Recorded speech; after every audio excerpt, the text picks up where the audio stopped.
Aren't you a little short for a stormtrooper?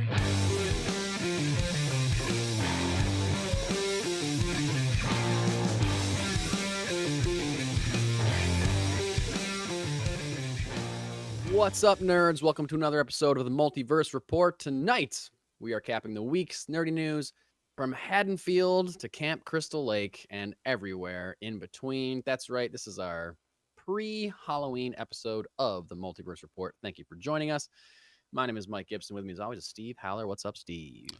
Well, Mike, normally we go with an RIP to comics-related folks on this, but gonna have to throw a rest in peace out to Phil Lesh because a musical icon went down this week. So we're not gonna dwell on it, but figured I'd throw it out at the top because why the hell not? That is true, and you have reminded me that yes, we do try to give moments to comic people or people that have impacted nerdiness, the nerd sphere, the fandoms that we all love, and of course, yes, respect and all respect and love in the world to Phil Lesh. I'm not a huge Grateful Dead guy, but certainly influential band, influential player.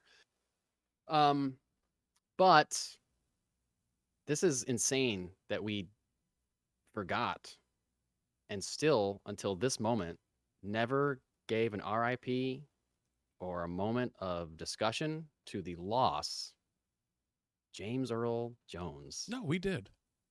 I don't think we did, man. Did it fall weirdly between? I thought we did a couple. Was it one that I wasn't on or something? I don't remember talking about James Earl Jones passing. If we didn't, that was a very large overstep, and it might have been one of those off-cycle ones that we missed. Just blasphemous of us to not say anything about the legend, the voice of Darth Vader. Legendary actor, star of stage and screen. Of course, most people listen to this podcast probably just know him as the voice of Darth Vader. And if that was all he did in his life, he would still deserve all the accolades and credit in the world. But just a tremendous all-around actor and human being. I didn't write down, because I'm doing this off the cuff, I didn't write down a list of his credits or anything. I know he was in Field of Dreams, another movie that impacted me hugely when I was a child. He was Mr. Myrtle in The Sandlot, which was that's true. 100% in my wheelhouse of... Yeah, he really played old baseball players quite a bit, didn't he? Yeah. True. And we don't have to take his film time debut. now, but... His film debut was Dr. Strangelove. Oh, that's right. I forgot he is in Dr. Strangelove. Not Nerdsphere, but definitely Nerdsphere adjacent. Oh, for sure. Yeah. Huh. That Coming to movie. America. He was in Conan? Sure. The Barbarian? Not Conan O'Brien. Oh, he was probably on that too. But I didn't realize he was Hunt for Red October. Oh, Jesus, that was great. Mm-hmm. Sure. Yeah. Mufasa, of course. Of course. Lion King. Yep. Yeah. Lived a long and successful life. Of course. Roots. Yep. Not to mention tons of stage productions that he was always incredible in. And as we know, should we ever get any more Star Wars media that includes Darth Vader, he has, previous to his passing, signed his voice over to Lucasfilm, so they're legally able to recreate his voice with whatever artificial intelligence programs that they used for the Obi-Wan Kenobi show, that they're using for Mandalorian when it comes to characters like Luke Skywalker and things like that. So I have mixed feelings about that, but he was okay with it. So, well, I don't know. Yeah, I mean, that is... Let's just send it into a tangent right off, because that's something we probably should touch on. Like, are we into the uncanny valley of this, where we're getting, folks prior to their passing, and to be fair, the way he probably set it up was all proceeds from whatever they do go to his estate. Yeah. And, he's setting his family up for God knows how long, but like, right. Does that mean when, say, I guess if Ewan McGregor drops dead, does James Arnold Taylor like cease to exist and they just start using Ewan McGregor's voice for Obi-Wan? Well, I think this is this is a slightly different situation for me. Yep. Because he didn't perform Darth Vader. Right. It was He only strictly a performed voice. the voice. It was strictly a voiceover. So for some reason, it's less creepy to me to use a man's voice Right. than to digitally recreate his face, which is what they're doing with Mark Hamill Yep. as in Mandalorian, which is oddly strange. Recreating to his me, and I'm not a face. big fan of that. Or like the Peter Cushing thing in Yeah. Rogue One, you know, like So they're recreating Hamill's face using an actor that looks just like Mark Hamill. that's not just let that guy act like Right. just let him be Luke Skywalker. It's fine. Yeah. It's fine. Yeah. In post, if you need to touch his voice up a little, sure, whatever. Yeah. But like let him So, him do his thing. Like moving forward, I guess with Vader, but it's still a thing where when I hear his voice, I'll be like, yeah, that's an AI recreation Right. of his voice. That's not actually, you know what? So like I'll still be reminded that it's fake. Yeah. So I kind of do wish they would just cast another actor to do it. Now in Plus- Rogue One, was it Carrie's voice and just the CGI Leia, or was that a full recreation? Because she hadn't think passed they- at that point. She had not passed. I think they took, because she only says the word hope. She just says one line. So I think they took the word hope from Some old "Help footage. me, type Obi-Wan thing. Kenobi, you're my only hope." I Oh. think they took it from that. That's Right. what I remember reading. I could be wrong, but Gotcha. That makes sense. anyway, we will miss you, James Earl Jones. Thank you for everything that you have done for the world. Yeah, and we can even and stay in the also- Star Wars verse, but We can, but really quick shout out to Funky Town Comics, sponsors of this podcast. We good call. tangented so fast we didn't even get through the business. It's true. Funky Town Comics in Camillus, New York. Great stuff down there, Funky Town. I was not able to make it there this week, but I did get to see Jeff and Chris from Funky Town at Creepy Cuse. oh yeah, how was that? Horror convention. It was cool. It was really cool. It was a small convention. There were some vendors inside, some vendors outside. I was outside. A very windy day, but also a very unseasonably warm day. I was sweating until the moment the sun went behind the building, and then I was freezing cold. And what was I doing at Creepy Cuse? I was selling my comic book, The Amazing Shakes, but I was also promoting my comic Crown of Bones that I have on Kickstarter right now. Listeners of the Multiverse Report, we have 10 days left. We are just over $5,000 out of our $6,000 goal. So we're looking good. Things are looking up. We're doing really well. But I implore you, if you are listening to this and if you are interested in a comic book about cool, fun, funny, sexy monster queens fighting a big bad guy with lots of gore and grossness and raunchy humor, Mhm. then you need to check out Crown of Bones on Kickstarter. You pledge your money. You can get digital copies, physical copies, safe for work covers, not safe for work covers, covers designed by Holly Golightly, variant covers. You can get an exclusive eyeshadow palette. You can get bone keychains. You can get a ticket to the live burlesque show. It's going to be based on the book. Come on, people. Crown of Bones on Kickstarter right now. Written by me, drawn by Riley McFarlane, executive produced and story by local acclaimed burlesque dancer Eerie Rodica. Check it out. Crown of Bones. Absolutely. And Crown of weirdly, the palette used for that will come into play relatively quickly in my comic review this week. Is that true? Very, very similar whatever. Cummer? It's a cummerbund. I just wear it around my waist. It's Oh, got yeah. the comic drawn on it. It's fine. Cool. Interesting medium. I don't know. No, the comic I have for review this week is a very similar palette to both your Amazing Shakes and what it looks like Crown of Bones will be. So Oh, okay. it's it'll be good. Cool. Also, shout out to voting, which I did today. I Yes. early voted in my state. It's open. The Multiverse Report encourages voting, so get out there and vote. I've not early voted solely for the fact that in my brain, for some reason, it's one of those feels more real to do it on the same day thing. And I'm always up at the crack of dawn, so it doesn't matter. Like, I'll be there at 6 a.m. I agree. I kind of have that thing in my brain also, Yeah. but also I know that it's not true, so I just do it. Yeah. Oh, yeah. Because it took 2 seconds today, and I didn't have to stand in a line. And Right. I'll probably end up doing it next weekend, but Yep. you know, Yep. Still got my little sticker and doing my part to defeat fascism it's the true. best I can. Just like all I Captain can do, America, really. boys. Just like Captain America. Just like Captain America, who my son is dressing as for Halloween. Oh, nice. And we just watched the first Avenger. I showed it to him. Yeah, I could see And that one would work. yeah, it's not that bad. Yeah. It's it's it's PG-13.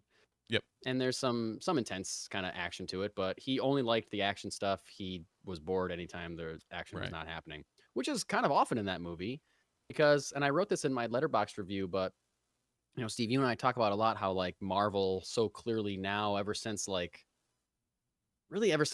Winter Soldier kind of, or Civil War maybe, like those are the movies that kind of like when the Russos really got involved, they like kind of cemented like the Marvel look and the Marvel feel, Yeah, and like this is very what much. a Marvel movie is and looks and feels like and works like. First Avenger is like a real movie, is what I wrote in my Letterboxd review. Like there are Yeah.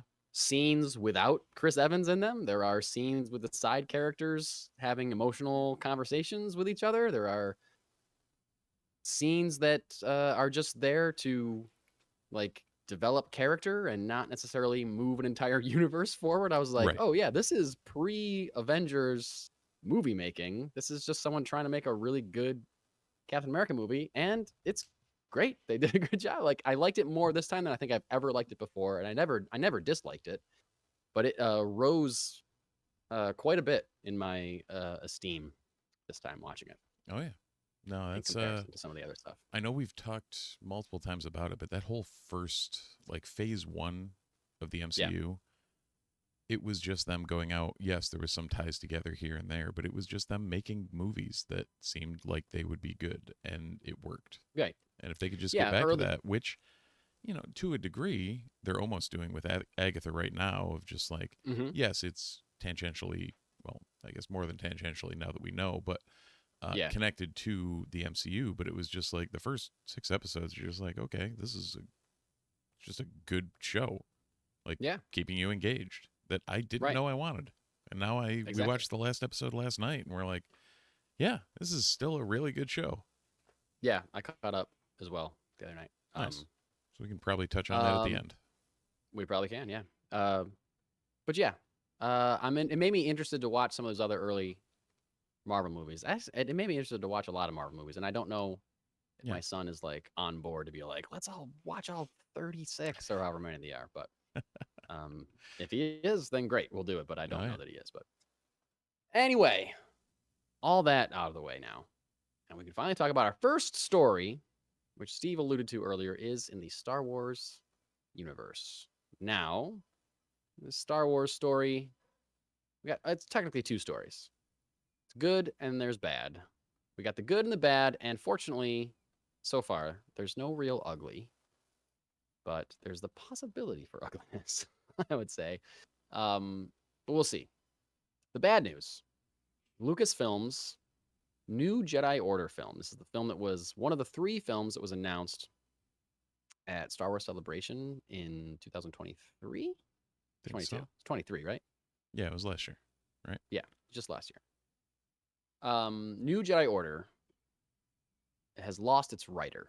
Stephen Knight was a screenwriter assigned to that project. His script is the second that has been turned down by Lucasfilm after Damon Lindelof and Justin Britt Gibson also left the project earlier this year. So far, director Sharmeen Obaid-Chinoy is still attached to direct. Daisy Ridley is still attached to return as Rey, star in the film. But if you don't have a script, you're not going to start shooting anytime soon. So your production of the film is now likely will not begin into well into 2025 at least.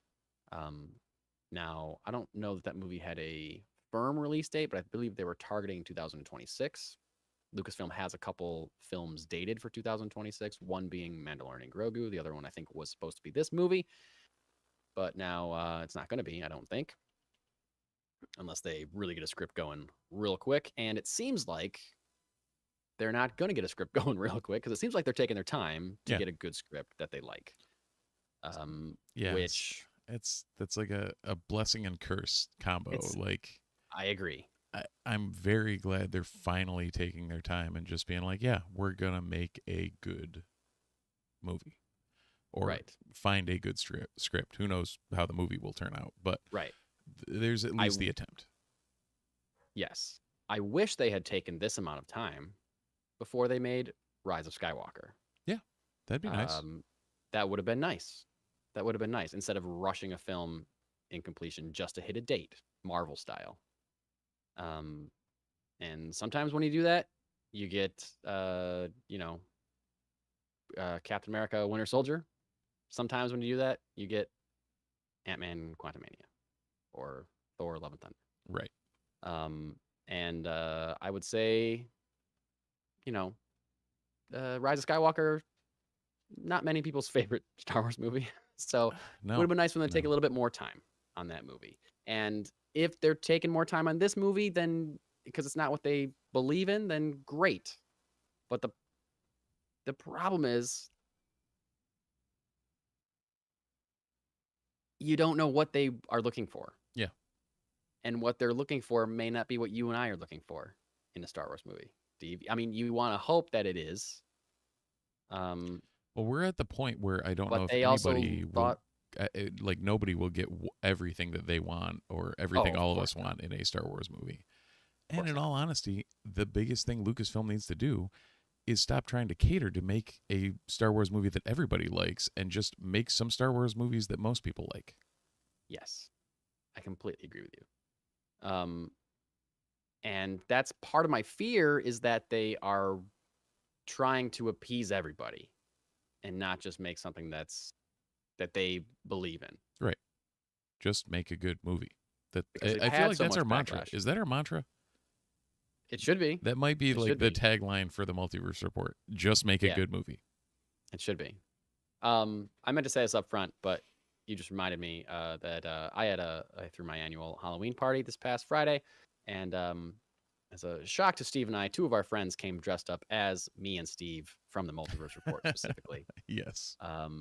And they were saying things that we say on the podcast all the time. Our friend Chris, who's dressed as Steve, saying, I'm intrigued.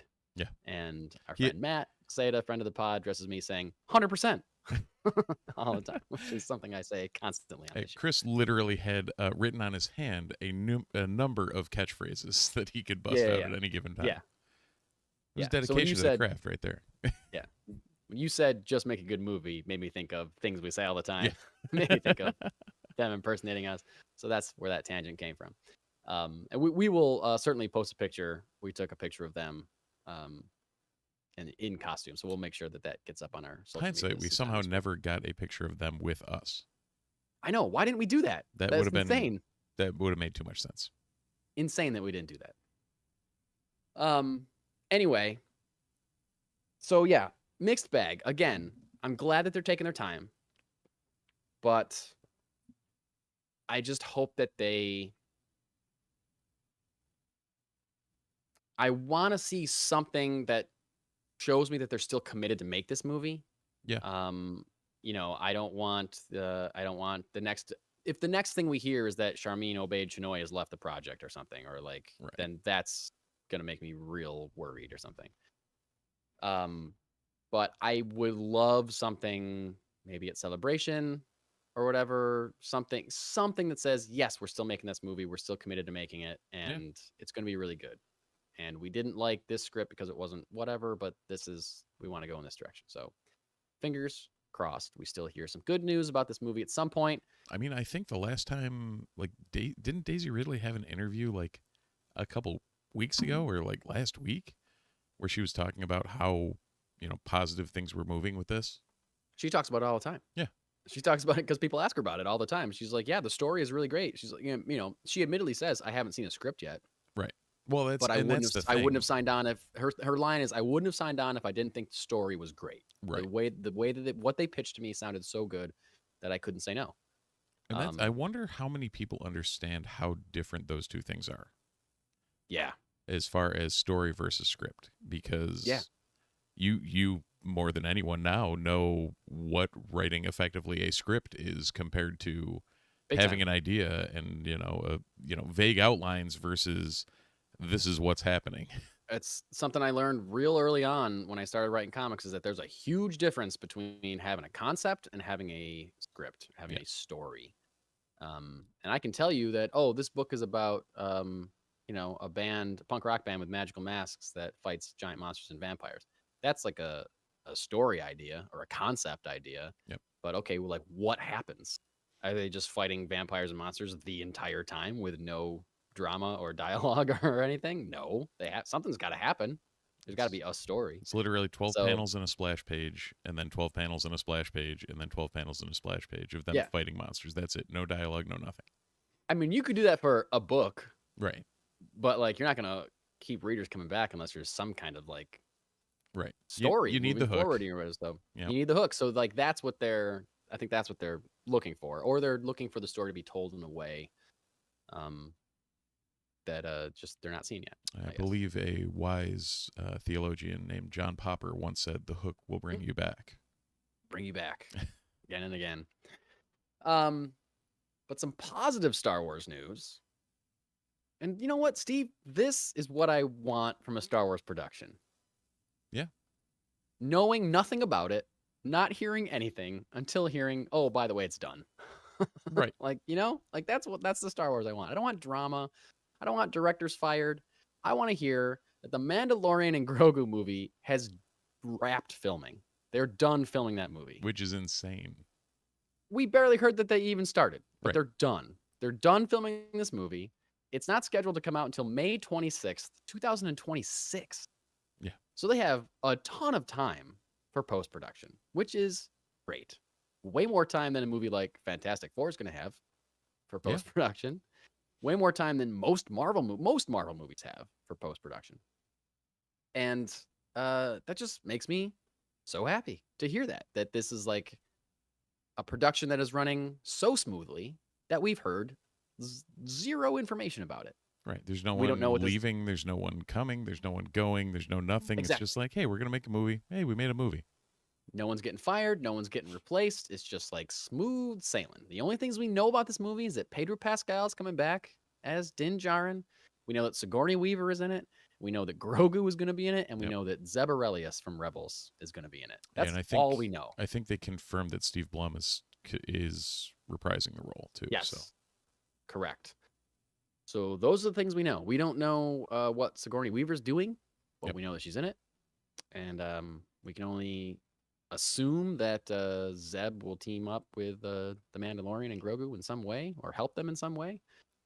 And who knows who else that we'll see from those Disney Plus shows, Ahsoka Tano or Sabine or Ezra or whoever. So what we're actually going to find out is that Ellen Ripley is still with us and is now part of a galaxy far, far away. She's been in cryo sleep. Yep. They're going to find her. I would love that. I would take a Xenomorph for my Star Wars. Why not? I usually hate the idea of like big fandom crossovers like that, but I feel like I would like that. I feel like that takes Alien versus Predator in a whole different direction. Or it'd be cool if they never give her a name. Yep. But it's so clear that she's Ripley. But like they never actually name her. Like still has the jumpsuit on the whole. Yeah, still wearing a jumpsuit. Loves cats. You just like the whole thing. That'd be great. Oh, it'd be amazing. But yeah, man, that's what you need from Star Wars. Yeah. The last movie that they made that had no hiccups, no drama that I can think of was The Last Jedi. Yeah. Because Rogue One, I mean, Force Awakens too, but Rogue One was like wrought with rewrites, and it's rumored that Gareth Edwards did not direct the third act of that movie, and it was Tony Gilroy that did it. Which is insane with how much shit went on with that movie that they turned out the movie they did. That it's so good. Exactly. Right. Yeah.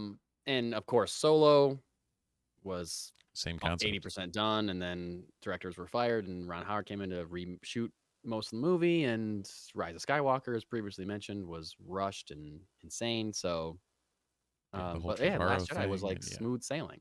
They haven't done it since then. Um, but that's what you want to hear. I'm sick of the drama. I'm sick of the drama from anything, Marvel, Star Wars, whatever. Like, just hire a director and make a movie. I don't know. Like, of course, things are going to happen every once in a while, but I feel like there's been a lot lately. So, as bummed I am about a delay for New Jedi Order, I'm getting more and more excited about Mandalorian Grogu. The more I don't know about it, the more I get excited about it, because this is really happening. We're going to get a Star Wars movie Yeah. on May 26, 2026, unless some kind of crazy thing happens. Right, but what you've wanted for a while is going to happen. There It's will gonna be a happen. Star Wars movie in theaters. Yeah, and like, you were somewhat down on this announcement when they put it out originally, because like, Yeah. why are they Why? doing this? But and I still kind of get that, but I don't know. I'm getting more and more excited about it, because we're actually going to get a Star Wars movie. Like, it's happening, and if this is what's working, Yeah. then keep it working. This is what fans like. Fans like the show. Fans love the characters. Great, smooth production. You're getting it done. Great. Like, if it's working, keep it working. Well, If it and I ain't think broke, don't fix it. right, and I think we said like my biggest thing was if they're doing it because it makes sense to the story, then cool. If they're Yeah. doing it just to force it down someone's throat, less cool. And if things are moving this smoothly, it seems they had a concept that people bought into and are, rolling with, because Yeah. otherwise we would have heard something, or something would have gone wrong. Right. Or at Right. least one would think something would have gone wrong. Yeah. Yep. I agree. But it's also like this is like an auteur Star Wars movie, because it's written and directed by the same person. Like, Yeah. Jon Favreau wrote it and is directing it. And that's the same with Last Jedi. Ryan Yeah. Johnson wrote it, Ryan Johnson directed it. So maybe that's like the key. You find one person that has a good idea, they're going to write that idea and direct that idea. It's not going to sway too far away from the original pitch. You No. know? Yeah. Somebody pitches an idea and then somebody else writes it. It's maybe not going to be the same kind of thing. So maybe that's what they're dealing with New Jedi Order. I don't know. Yeah, no, I'm not going to complain. I do still think they need to change that damn title. I don't love the title, but if that's what it is, then fine. I don't know. I Yeah. wish it was a different title, or there was some kind of subtitle. Right. But I Whatever. don't know. Here we are. Whatever. Here we are. And I'm just excited that we're going to see a Star Wars movie. But speaking of movies that we're going to see, let's not talk about Blade, Damn it. because I don't know if we're going to see that one. Just kidding. Yeah, We're going if to talk about Blade. We're talking about movies that we 100% would see if they came out. Blade. Marvel Studios has removed Blade from their release schedule in the new Predator sequel, Predator Badlands sequel to Prey. It's going to be taking its place this November. Now, if anyone is a longtime listener of this show or follows these news reports the way Steve and I do, yeah, duh. Of course they removed it from the release schedule.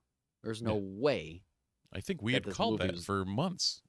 Months. There's no way, without a director, that this movie was gonna film and release for early November of 2025. There's just no way. They don't have a director. They do have a script, from what I've heard, but they can't. Of course they were going to take it. Now the difference here is, it's not just that they bumped it to a different date. They removed it from the release schedule and did not redate the movie. Now, reports are saying that the studio is still committed to making it. Mahershala Ali is still attached to it. Marvel also announced 3 dates for unannounced films in 2028. Getting real ahead of themselves. That just made huge eye roll from Steve. That's the same reaction I had when I read that they were announcing movies for 2028. Come on. Do we think one of No, those movies is no. Blade? I don't know. It doesn't seem like we should wait that long for a Blade movie, but No, maybe we will. at the same time, as long as we don't hear what those things are supposed to be, whatever. They're Yes. just reserving dates. Great call. Great call. Yeah, don't tell me you're making Spider-Man 6 in 2028. Right. And like, don't tell me that today because I don't Mhm. care. I don't care. Which is funny Tell me in because 2027 right. what's coming out in 2028. Great. When they announced the whole slate back in the day at our good friend's wedding, we were Yeah. all like, "Oh my god, So they're telling us all these things. It's great." So excited. And now we're just like, "Why the hell did they do that?" Yeah. Yeah, I'm bored of it. Yeah, like, okay, well, you told us you're doing all this stuff and none of it's come out. So what the hell's going on? Yeah. Yeah. Some of it's come out, Right. but not a lot of it has been as good as we were excited about when they announced it. But Blade is the big outlier of the thing that they hard announced. Yes. They brought out the actor. They showed us a logo. It was the end of that. It was the end of that Comic-Con. I think that end of that presentation hasn't come out. Keeps getting delayed. So of course it's going to be delayed. Now there's also reports now of Marvel fast tracking a Midnight Suns film, which could serve as the introduction of Blade to the MCU instead of a solo Blade film. I feel like that's a mistake. I don't know. I'd rather see Blade. It's like they were going to do it Marvel style, introduce Blade and then have him team up with someone, but now they're doing it DC EU style of just like, hey, let's have like a group and then the characters will spin off. I don't know. I don't know if I like that as much. Yeah. It depends on how they do it. Sure, fine, Right. whatever, great. But I mean, like, don't know. at this point, do people know, like, Ghost Rider enough to just bring him in? Or, yeah, like, currently you've got, like, Magic in there. Wolverine's been around. Like, they have that's the Elsa thing, like- Bloodstone. Elsa Bloodstone and Doctor Strange are kind of the only two introduced, if I remember right? I mean, unless you're gonna, you Moon- could mess with the lineup and give us like Werewolf by Night and Man Thing or something. Yeah. That'd be great. Yeah, that'd be. Speaking of, I know quick- Moon Knight's quick been in there at tangent. some point. So That's true. Yeah. But quick tangent. Steve, how completely stupid is it that we haven't gotten a Werewolf by Night Halloween special for the last 2 years? Extremely. When that Werewolf first one by was Night is one of my probably favorite the Marvel. best thing they've done in a couple of years. Easily. Yeah. Easily. 5 stars. Right. So good. The only thing They should- only thing since that's remotely touched it has been Agatha. Like legitimately. Are you just talking TV? Well, yeah. Because Guardians 3 is. Oh yeah, no, I'm talking like TV Okay. production. I might say that. I don't remember everything that has come out. I don't since either, then, but I'm just throwing it out there because I'd assume it's probably true, knowing track records. just wildly good, and it's crazy that we haven't gotten anything else or any movement. Like, I don't know. It's so frustrating to me. Like, here's this thing that was great and everyone loves it. Usually studios are like, hey, this is great and everyone loves it. Let's make more of that. Let's run this IP we into should the do ground. that again. Yeah. And it's like, oh, this is great and everyone loves it. Let's make another fucking Thor movie or what, I don't know. Not that people love Thor. I'm sorry, I just keep using that as an example. But you know what I mean. You know what I mean. So Anyway, thinking about it, back to the Blade thing. was that 2021? 22? I thought it was 22. So if that was October 22, since has all been Phase 5, the next thing after it was Secret Invasion. When did the Guardians Holiday Special come out, though? That That was the other I didn't special they did. Was know. that the same year? I think this list has them as no, it doesn't really. Yeah, that's weird. Yeah, I don't know. Doesn't have all the stuff. It just has the actual series that have come out. So disregard what I was about to come up with, but we did forget Okay. Loki, the last season of Loki. Oh, season 2 of Loki was great. Yeah, that's true. Echo was better than it should have I been. I love Echo. Yeah. So yeah, never mind. I think Secret Invasion is just taking all of my thoughts and putting them in a blender when it comes to Marvel TV. It's a real black hole. Yeah, yeah, Secret it's Invasion. like sucking things in all around it. Real black hole. Because even before that, you had She-Hulk, Ms. Marvel, like Moon Knight was fine. Yeah, Hawkeye was yeah. good. Yeah, Hawkeye was great. Yeah, now that I'm looking at these, there's not as many misses for Marvel TV. I think it was just Secret Invasion was that bad. Yeah, did we talk about this last week? Like, it's been mostly pretty good. Yeah. The TV stuff. Yeah. I haven't hated anything except Secret Invasion. The only Right. thing I thought was a huge miss. But anyway, Werewolf by Night, we should have gotten. They should be getting one of those. We should be one of those every year. Just make it Yeah. happen, Marvel. I don't know how you're not making it happen. Give Michael Giacchino any amount of money you want to write more Werewolf by Night stuff. Anyway, back to Blade. I listened to the or a portion of the Hot Mic podcast today, and they were talking about the Blade. Blade getting removed from the schedule. Steve, this is the thing I mentioned before we started rolling that I just read on my phone. Okay. That you don't know about. So on the podcast, Jeff Snyder said something about, or the other host, John Roca, I think, was saying maybe something about how now if Blade's removed from the schedule, it frees up Mahershala Ali to do other stuff in the meantime. He's not just waiting around to be Blade for like a movie that's not going to happen. His schedule's freed up. He can do other stuff. And when they're ready, he can come back to Blade. And Jeff Snyder said, sure, he can come back anytime they need him unless he gets scooped up by DC. Right. Is what Jeff Snyder said. And then the rumor that I read on my phone right before we went live was that Mahershala Ali is being looked at to play Martian Manhunter in James Gunn's DCU. Okay. Now, that was a rumor from a source that I was not familiar with. It could be absolutely nothing. Right. But the fact that Jeff Snyder, someone who I trust, referenced him getting scooped up by DC, and then I read this Martian Manhunter thing. It's at least got you thinking. It's got me thinking. I would love Mahershala Ali in the DC universe, and I think he would be pretty great as Martian Manhunter. Yeah. Yeah. My only qualm would be Manhunter's probably someone they're going to want around for a good bit. Yeah, depends on how they use him, but yeah. I mean, he's never going to be a full focus, or he may. I'd be shocked if they gave him his own movie. Right, but yeah. Like, he's always kind of in and out of the periphery of things. So, yeah. I mean, how old is Ali? I do not know. Let's find out. He's got to be in his 50s. Because the Googles, 50. 50, So, okay. Yeah.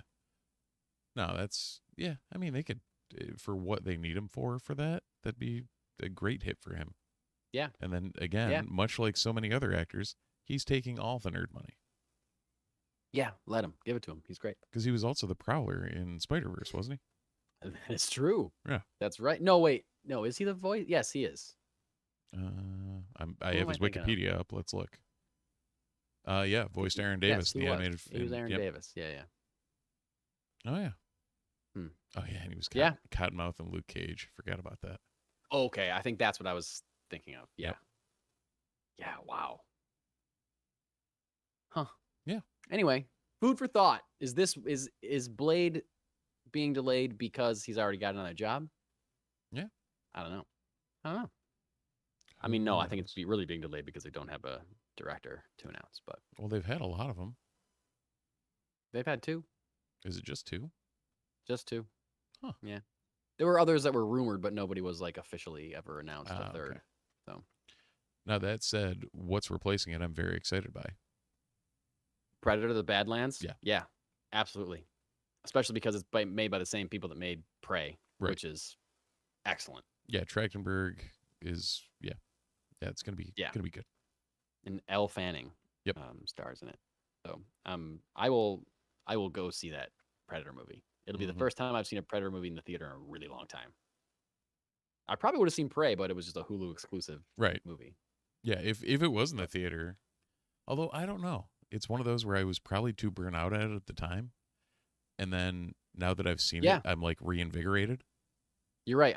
You're right. It wasn't a guarantee. Like the trailer looked great. The trailer made it look good, but I don't know that I would have gone to the theater to see it. I mean, that was kind of now like, I'm going to.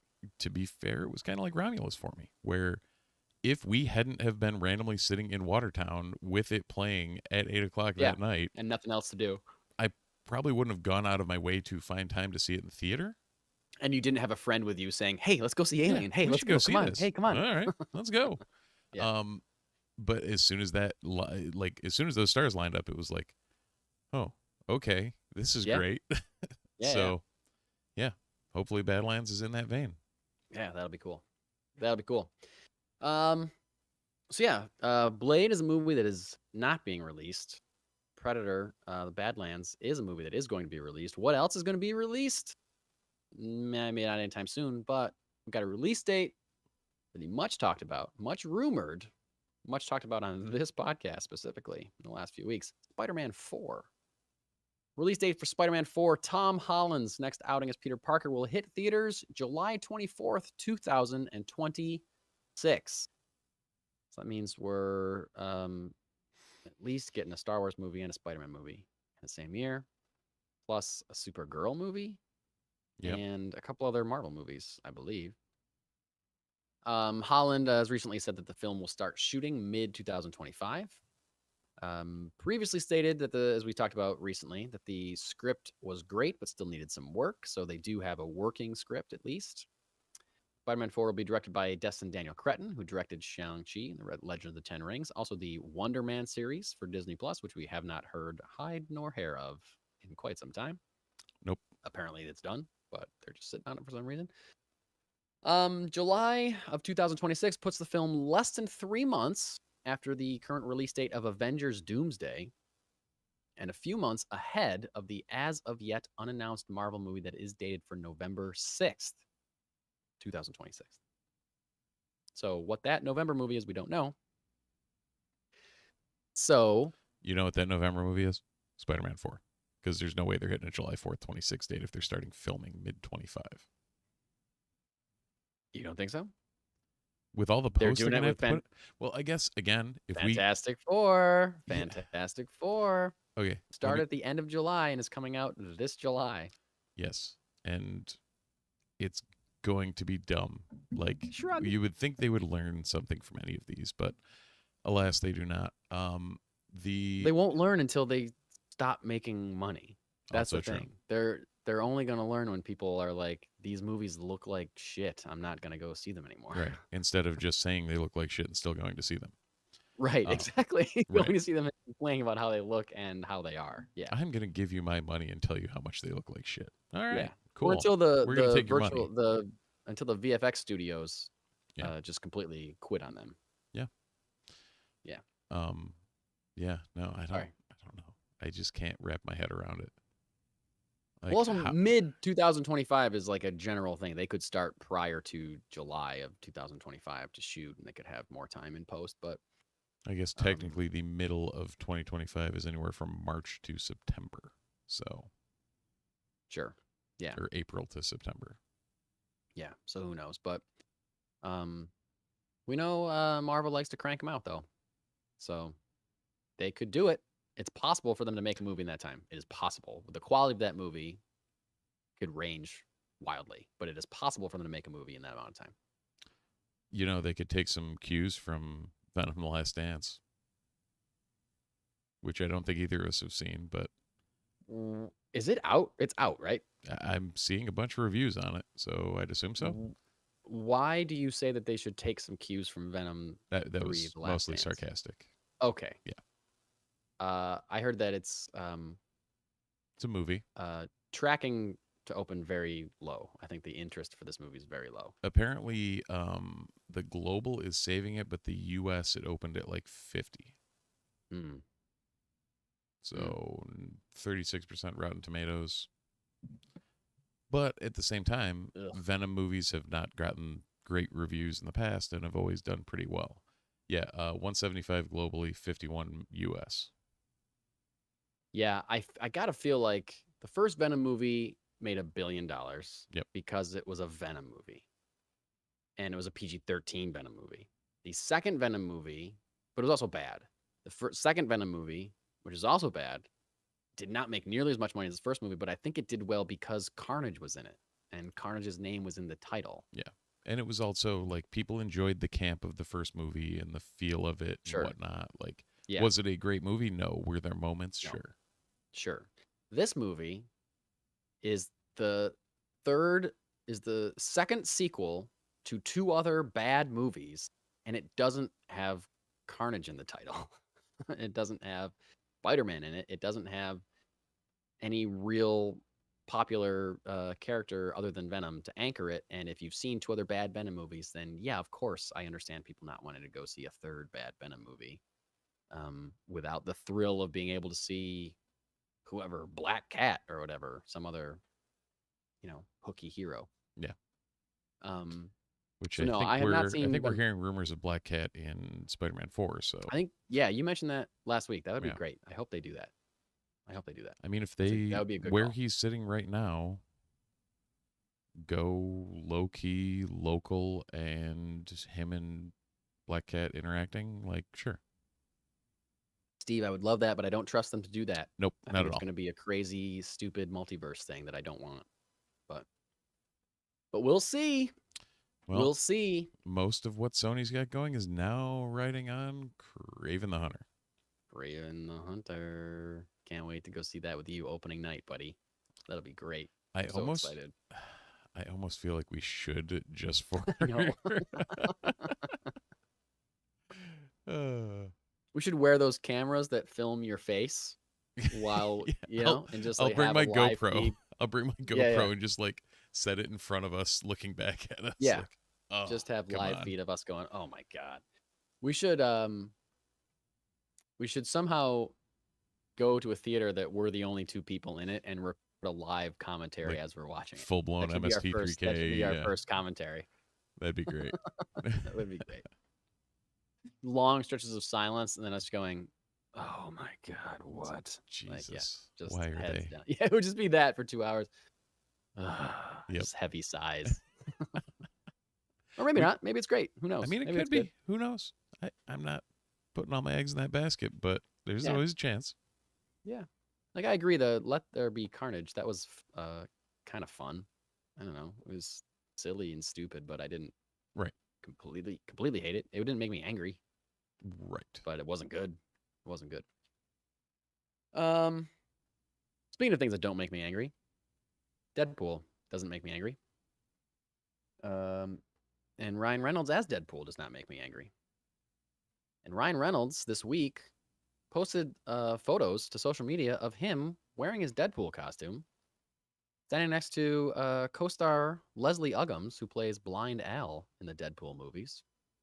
And his caption on this is like an Instagram story or something. His caption was, "That was fun today," alluding to that he filmed something as Deadpool with Leslie Uggams. Okay. And it was the 2 of them in their apartment, as it is seen in Deadpool and Wolverine. And the apartment was decorated with Christmas decoration. So there's no word on what this is. They haven't announced a Deadpool thing. They haven't said anything. But like, are we getting a Deadpool Christmas special? What is this? I hope that's what it is. I mean, are they just re-releasing Deadpool and Wolverine like they did Deadpool 2 with the PG-13 around the holidays? Oh man, that's not what they're doing. Did you ever see the The cut version? PG-13 No. Deadpool 2 version? Once Upon a Deadpool or whatever it The was called? Princess Bride version there. Yeah. Part of me wants to watch it really just for the Princess Bride stuff. Yeah. But Just to see an adult Ben Savage. yeah. Yeah. Yeah. Fred, by the way. Fred. Wrong Ben- Savage, Ben, sorry. his younger brother, yeah. Yep. But yeah, I know I would love it this to be like an original whatever, like 30-minute Disney Plus Deadpool Christmas special. Like, that'd be great. It'd be fun. Or just like a short film or something, you know? You know what they need to do? What do they need to do, Steve? Instead of the Princess Bride thing, it needs to now be Boy Meets Deadpool and actually use Ben Savage. That'd be funny. There we go. Boy Meets Deadpool. Yep. Brought it back around, Mike. Brought it back around. Brought it back around. That'd be cool. I just think, it's like we're saying about Werewolf by Night or, the Guardians Christmas special. You've got all these characters, you've got this platform, and you have like billions of dollars. Just give us like a 30-minute holiday special once a year. Doesn't have to be big, doesn't have to connect to your universe. Like, Guardians was cool because it did have some kind of connections to the larger universe, and you realize that Mantis and Chris Pratt, Star-Lord, are like related somehow or whatever, Yeah. like half siblings. It doesn't have to be that. Just give us like a wacky 20-minute Deadpool Christmas thing where he's got to buy a gift for Blind Out, like some crazy thing, just like Yeah. a fun Christmas thing. That'd be great. Be super highly rated. You'd get repeat views every single year.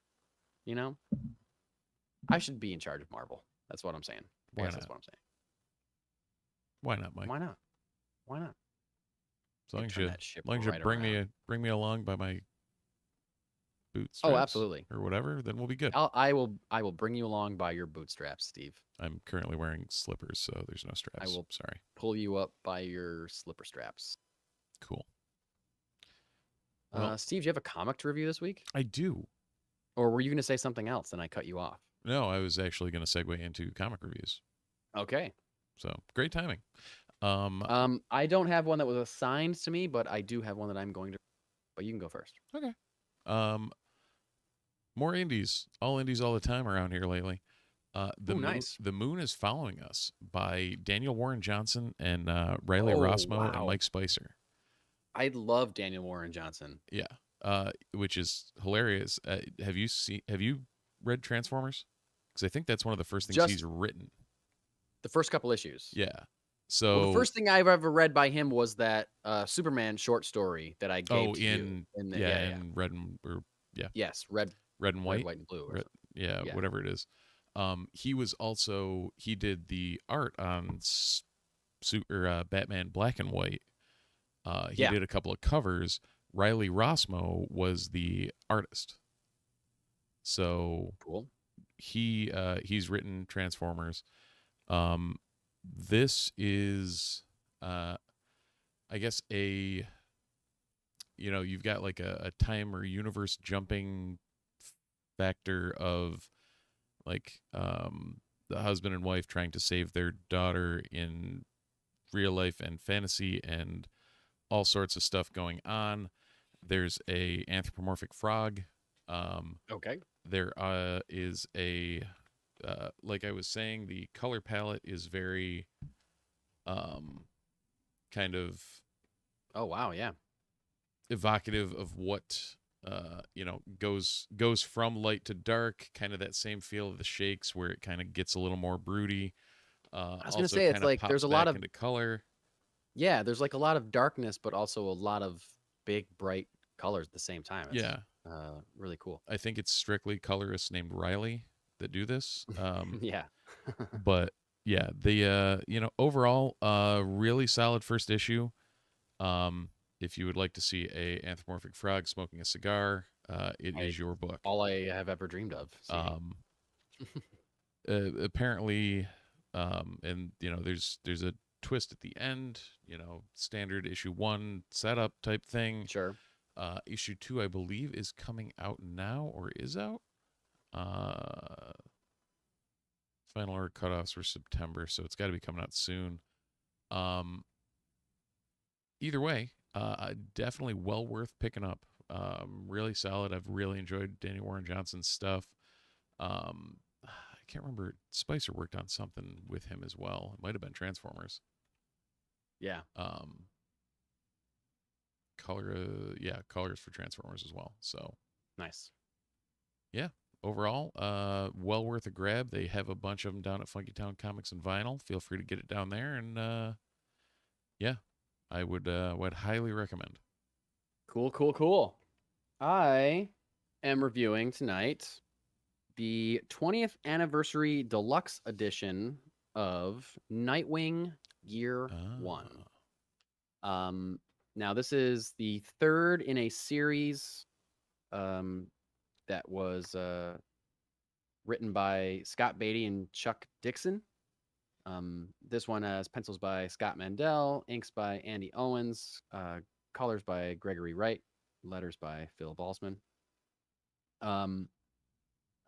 Chuck Dixon and Scott Beatty did a Batgirl Year 1 and a Robin Year, both of which I think are excellent.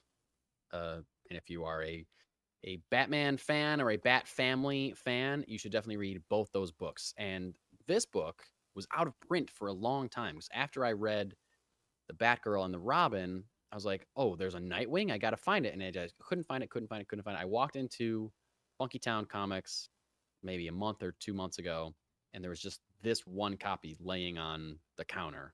I was like, did someone order that? Is that like specifically for someone? And they're like, no, it's just sitting there. I was like, I'm buying it. I'm buying it right now. Sight unseen. And I got it. And it is. Oh, the reason I was so excited about this is that, to my knowledge, there's no real like famous, there's no arc of books that is in a collected edition that tells the story of Dick Grayson leaving Batman and becoming Nightwing. Yeah. That's not like, if someone wants to, know that story, you can't like point to like, oh, you got to read this collected edition of Batman, whatever, and Teen Titans, whatever. Like, he's just suddenly not Robin anymore, and he's gonna grow up, and he's, there's some Titans comics that covers him deciding to become Nightwing instead of Robin, but there's no like what happened between him and Batman. Right. That's kind of what this is a little bit, maybe not as much as I wanted it to be. So that's why I was so excited about it. Unfortunately, it's just kind of okay as a story. It is 20 years old, and there are definitely some things that feel a little dated. Batgirl is in it, and the way that they kind of write her is kind of, I don't know, like there's like a lot of like casual misogyny, I feel like, kind of in this book, specifically around Barbara. There is some cool stuff for sure, and it weaves in Jason Todd's origin as Robin kind of at the same time, which I think is cool. There's some cool stuff, but there's also some stuff that just I didn't think made sense at all. And there's a really kind of out there characterization of Killer Croc that I just didn't believe at all. Okay. So it's definitely my least favorite of the 3 of these Sidekick Year 1 books. The Batgirl is great, Robin is great too, and this one's just kind of meh, fine. Right. But it's out there if you're a completist like me and you want your Year 1 hardcover to match your Batgirl and your Robin Year 1 and your Batman Year 1. Then you go out and grab it. It is a really beautiful put together collection. And the 20th anniversary, the bonus edition, I love when they do this. Like there's sample script pages and sample descriptions of story and cover collection and early sketches and things like that, which are all really cool. Yep. All that bonus material, I always love when they do that for a big collection like this. And if you're a rabid Nightwing fan, then it's definitely worth picking up. And like, it was a fun read, but it just wasn't up to par with the other ones for me personally. Now, can't say that'll be the case for everybody, but that's my review of Nightwing Year 1 20th anniversary deluxe edition from Funky Town Comics, vinyl. And this week in your local comic book store, you may find the following. Now, some of these on the list that I normally read, I realized that some of these I also read last week. So I think the list that I was reading last week was wrong or ahead of itself or whatever, but there might be some duplicates. Not my fault. I don't know. Anyway, Action Comics 1073, Amazing Spider-Man number 60, Batman The Last Halloween number 2, Captain America 14, DC versus Marvel Omnibus. Hardcover Omnibus is coming out for the DC versus Marvel stuff, the Amalgam Universe. We talked about that a while ago. It's coming out. Deadpool Team Up number 3, The Return of Dwellings, All Hallows Eve special. Hello, number 1. Hi, Jay Stevens. How are you? Hello, Jay Stevens, and hello, me buying that book. Grim Fairy Tales number 89, Hexiles number 1. It Happened on Hyde Street, Devour one-shot book number 1. Namor number 4, Nice House by the Sea number 4, NYX number 4, Phases of the Moon Knight number 3.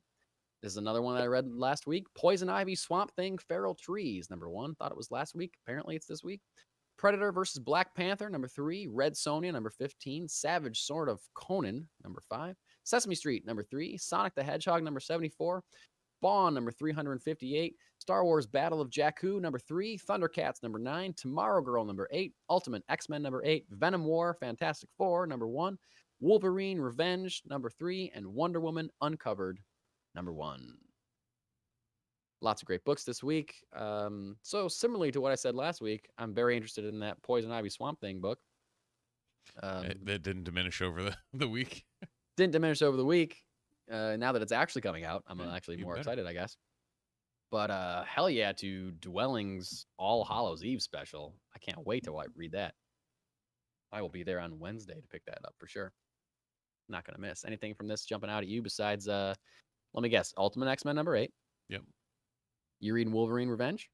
I wasn't, but Jessica keeps pulling it for me, so I'm grabbing it. So it's gonna be on your list. Yeah. NYX 4. I dropped that. You dropped NYX. I think so. There was just too many X books. Yeah. That and X Factor got the short end of the stick. I'm glad I got the one for NYX just because, but I think something got, you know how Diamond was screwing up shipping or whoever they're using. Yeah. I missed 2 and 3 of that and Uncanny. Oh. So I have 1 and 4 of Uncanny, not realizing I missed 2 and 3. Oh, bummer. So the one that I actually wanted to pull, I'm probably going to drop until at least 7. Yeah. Because there's no point, like, if I'm going to have to go back and grab a collected anyways, it is what it is. Yeah. Because I think I'm pretty sure they're sold out of the Uncanny 2 and 3. So if I find it somewhere, I find it. If I don't, then I'll figure it out. Yeah. All right. I am curious about the It Happened on Hyde Street, Devour. The one shot. Yeah. After my review you just last reviewed week that there. book, didn't you? Yeah, the Hyde Street, yeah. So I think this is like some sort of tie-in to it, but I have no idea. So I'll probably check that out either before I get there or when I get there on Wednesday and see what's up. Apparently the Ghost Machine stuff has been really flying up the pull charts with Funky Town. They said it's kind of right now it might be their most pulled like overarching series type thing where, you know, there's a lot of people are pulling Geiger and just about anything from Image on that. So their Image is apparently doing solid with it. Nice. Good for them. Well, cool. I don't have any more comic stuff. So if we want to say goodbye to the people that are not caught up on Agatha All Along, we can talk some Agatha All Along. We can. After they all leave. Sure. Before you leave, make sure you like and subscribe at your podcatcher of choice or here on YouTube, where you can catch us every Sunday somewhere between 9 and 10. Who knows when we actually start? No, between 9:30 and 10. We're definitely never starting before 9:30 unless we announce it prior. But you know, leave us a review, like, subscribe. It's very important to let the, you know, algorithm know that you want to see us. So the overall, you know, check us out, drop us a line. Richard, thank you. Richard Westfall in the chat just found our channel, said Image has been doing great work. I think we definitely agree on that front. They've been cooking with gas. Go back a couple, probably 15 minutes. I just reviewed the Moon is Following Us. Go pick it up. That's your quick review. But yeah, beyond that, if you haven't been watching Agatha all along, I would say you drop after Mike does his thing. Yeah. Before you drop, if you haven't pledged my Kickstarter that is on, my comic that's on Kickstarter right now, Crown of Bones, you should do that. I'll give you another plug for that. Richard Westfall, thank you for joining the chat. Appreciate you being here. And yes, you're right about Image doing great work. They also publish so much stuff. They publish so much stuff that, like, it's like an odds game with them almost. Like, some of it's going to be good, right? Like, yeah, I'm going down through their list of active stuff right now, and it's like everything from Ice Cream Man to Saga to a ton of things I've never even touched on or heard of to whatever. But like most of what I've randomly picked up has been pretty darn good. Yeah, it's because so much of their stuff is just like miniseries. Yeah, kind of, and you know, so they have so much IP. But anyway, yes, we're gonna start talking about the most recent episode of Agatha All Along. So if you haven't heard it, goodbye and happy Halloween. But we're gonna talk some spooky witch stuff starting right now. What'd you think of this episode, Steve? I thought it was solid. I thought it kept things moving. I don't think I called the death thing, but also was, I was like, okay, that makes sense. Yeah. Especially after, like, when they laid it out, I'm like, yeah, all the pieces kind of fell together there. Yeah. Well, anyone that knows me knows that I love, just more than anything else, when somebody watches a show before me and runs to social media to post Oh, is that your spoilers about favorite? it. Yep. Oh, it's just my favorite thing ever. It's Yeah. just my favorite thing ever. So I got to learn that Aubrey Plaza's character was deaf because someone wanted to make a dumb joke about it on Threads. So thanks so much to that person for just doing the thing that I love with my whole heart more than anything else. Thanks, jackass. Yeah.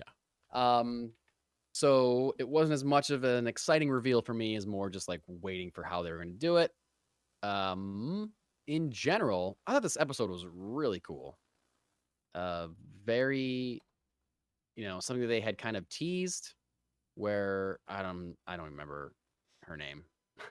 I don't remember any of the characters' names that aren't Agatha or Billy at this point. Lila? Lila, yes. And what is the bald black woman's name? Jennifer? Jessica? Yes, it's Jennifer. Yeah. Yes. Jennifer, I think they need to give her something to do. Yeah. I feel like they haven't really done her character justice. And in this most recent episode, she was mostly just like hacky comedy relief quips and stuff that is just like very sidekicky. Yeah, very sidekicky without like I don't know. I like this whole episode was obviously about Patti LuPone's character, and I thought it was really good. And like they've been setting it up, her like jumping back and forth and saying things that don't belong in the time that she's saying them in. And it all came out in this episode, which I thought was really cool. I thought it was really cool. It showed like a lot of forethought for the planning out this series and stuff, and it was really great execution.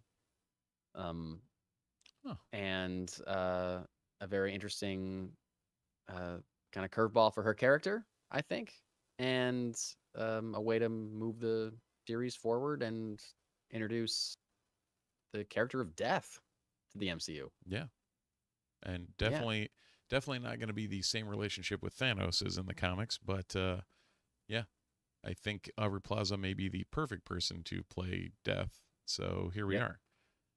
Excellent choice, for sure. And hey, just because he's not going to snap his fingers and destroy half of existence to impress her, doesn't mean that he won't fall in love with her in some kind of future iteration of the MCU. That is true. Who knows? Did you know that Jennifer Kale, Jennifer that we were just talking about, is apparently in the comics Johnny Blaze's cousin and a sorceress who is formerly of the Midnight Suns. I did not know that. Nor did I. That's cool. So that is cool. That's apparently a thing. I know. Aubrey Plaza's character name is like Rio Vidal or something like that. Yep. Like, isn't that an actual Marvel character also? Like, that name was always familiar to me when they were saying it in the show. I don't know, but you're right. It does seem like... Sounds familiar. But it's cool that they're, they may be lesser known characters, but it's cool that they are using actual characters from the comics, like other, like just lesser known magic-y witch characters, and not just making them up. Right. Yeah, and I mean, some of them may not. No, Lila was also in the books, I guess. Yeah, super cool. Half niece of Baron Mordo. So maybe we'll get who played him? Was it Chiwetel Ejiofor? Oh yes, okay. I was thinking of the wrong character. Yes, that is who it was. Yes. Yeah. No, that'd be always. It's always crazy watching like how they're going to actually tie these back in, or if they are. Right. Sometimes I hope they don't. Sometimes I hope they do. So. Yeah. Richard brought up a good point in the chat. Something that we've been saying quite a bit of, and not necessarily. He said that a character like Agatha gets this good of a character development and writing, while the other main characters, quote unquote, get bad writing. I wouldn't say it's sad that Agatha gets it. Like, I'm just glad they're doing it, but also I get what you're saying, where it's like they can take the time and develop this and create a good show out of it, where you get Secret Invasion. where Right. you have Yeah. literal main characters of this cinematic universe where you have just completely chopped off any hope of them becoming, pertinent again. Right. Yep. Yeah, I agree with that sentiment for sure. I'm not certainly not mad that they're making a show out of a lesser known character. Like, great, give me a good show. Give me a good anything. Give me anything that's good. I don't care what character it is. Give me, if it's good, I'm in. Great. But yes, I would love the same patience and reverence to be given to characters like Thor and all my faves, all those guys, Spider-Man, that I want to see good movies made of. I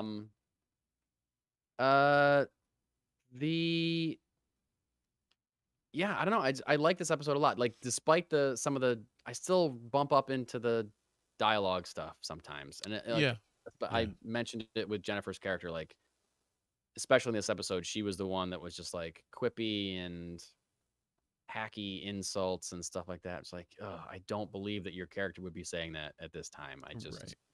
It's like she's saying this line because they're like, we should give her something to say.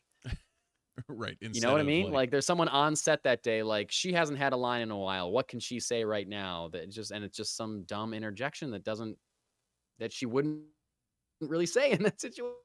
Right. Like, it doesn't make sense.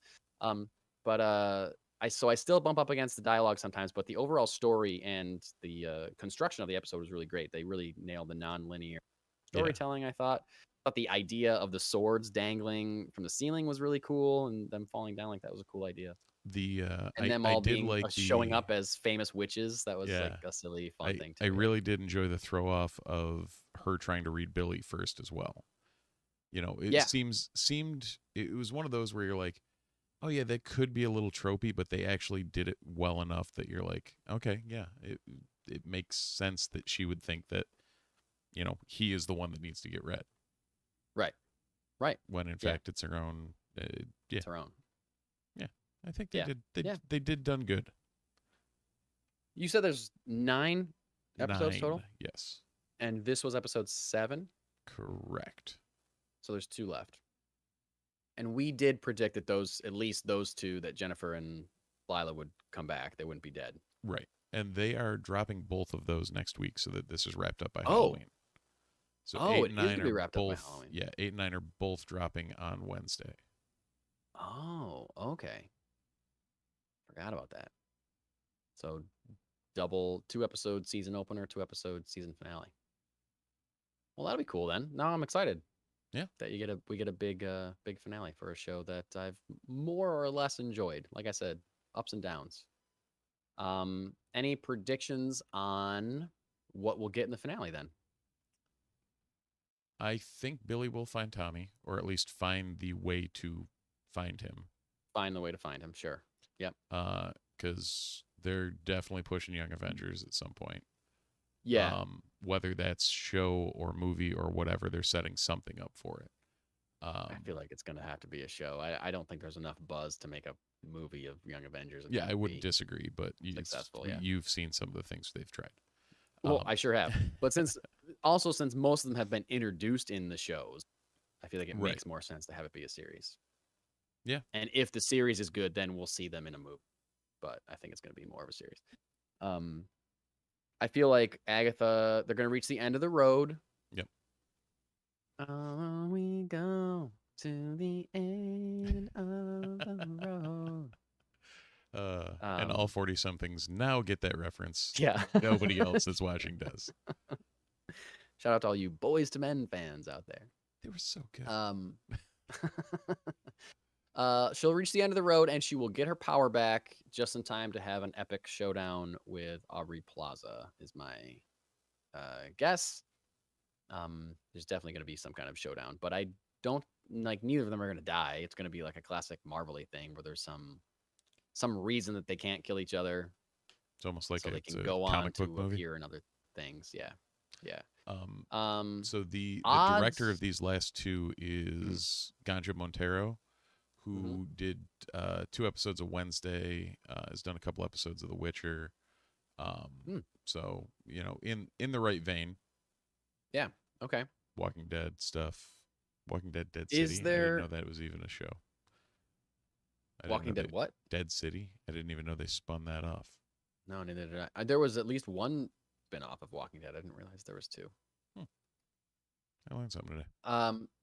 Is there any chance that we get a cameo from Wanda in the finale of this show? I don't think so, but what do you think? I don't think so either. I'd be curious. They keep tapping the Mephisto button. I mean, they haven't the last week, but they did early in the show again.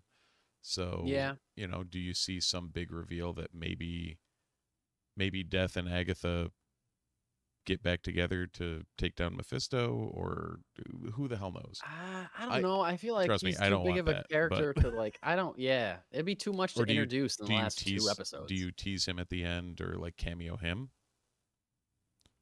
as more of a bigger bad? Maybe. I don't know. I feel like that's the kind of thing where anything that, because there's only two episodes left and they're dropping the same day, it would be crazy to introduce a character like that and have him be the big focus after mentioning him once or twice in the whole series and then not really building to it. I feel like the show off has to be with Death, I think.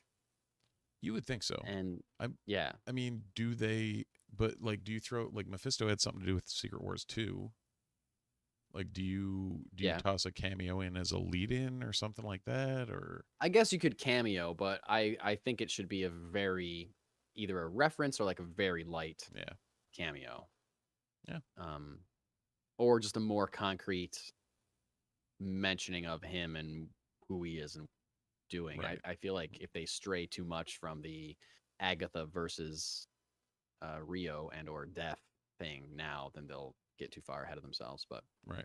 Yeah, makes sense. I'd be surprised if we see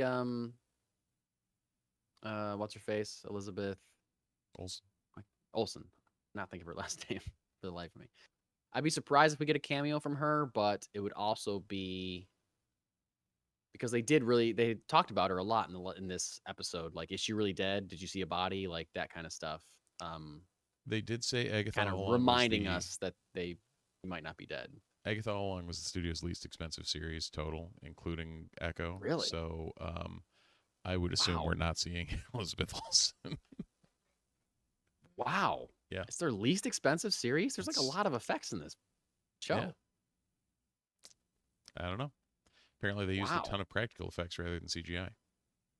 Well, that's clear too. Yeah. I do like a lot of the practicality of stuff. Like we were talking about Catherine Hahn being like just covered in goo. Oh, in yeah. that last episode to crawl out of that mud thing was awesome. Same thing with the other two witches this week. It was like, they've done good. They're really covered in goo.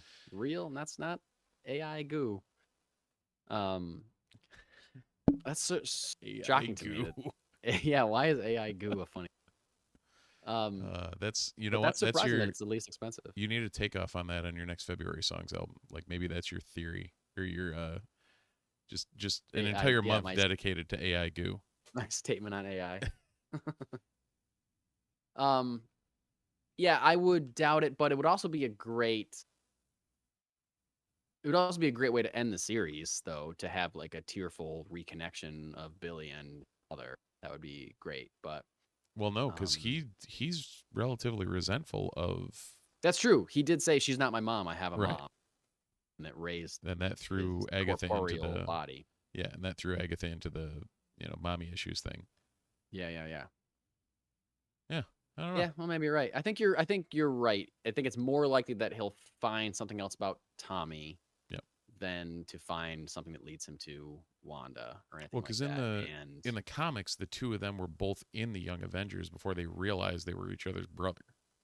Oh, really? Yeah, I think if I'm remembering right. Interesting. Yeah. Yeah. I guess we'll see. By the next time we record this, we'll know. Yeah.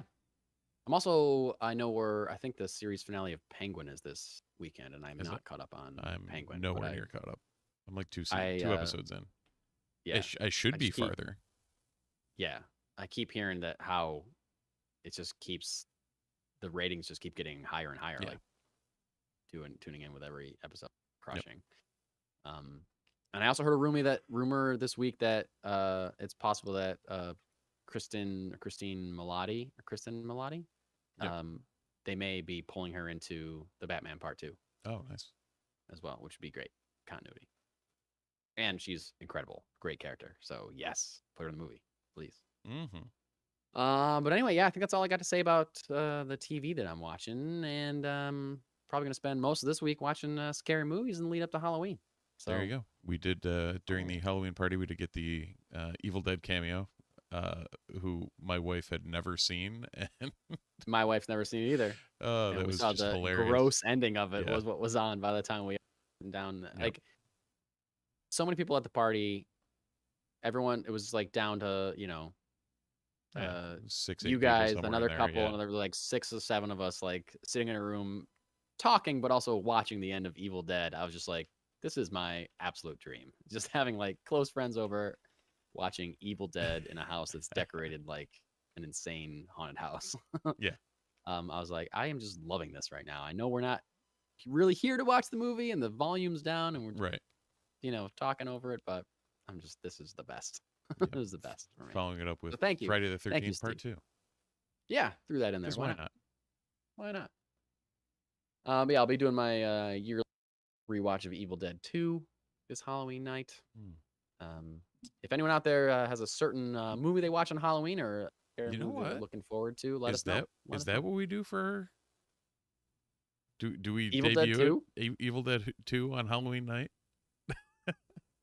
Sure. Huh. Yeah. That's got some promise. I don't know how many people want to do a watch along with Evil Dead 2, but there's probably a market for it. Well, if we don't do it on Halloween night, I'll watch Evil Dead 2 any day of the week, anytime, any month, anytime you want me to watch Evil Dead 2. I will watch and record a commentary to Evil Dead 2. Absolutely. Well, we'll keep that one in the back pocket then. All right, sounds good. Well, that's all I got. So if you're still listening, do all the things that Steve told you to do before we started talking about Agatha, and like us and subscribe to us and follow us on socials, Instagram and Facebook and Threads, kind of. Sure. We're technically on Blue Sky, which has been kind of popping lately, I gotta say. I couldn't. But also, see, my only problem there is I couldn't find good comics ties there. I found a lot of good sports stuff, but I couldn't find good comic stuff. Oh, see, I do see a lot of indie creators posting on Blue Sky. Oh, okay. But it's neither Blue Sky or Threads. Neither of them has the community that Twitter had. Right. I really miss the indie comics connectivity and community that was on Twitter. But that's also a hellscape that I do not want to return to. So, is true. Struggling with what we got. But anyway, like us on all those social medias, mostly Threads and Instagram and some stuff, post stuff on Facebook every once in a while. And that's it. So we love you. Happy Halloween there. And as so we say at the end of every episode, as the 2 suns set over the burnt corpses of Owen and Bru Lars, we say thanks for watching, thanks for listening, and we'll see you in the multiverse. Waha.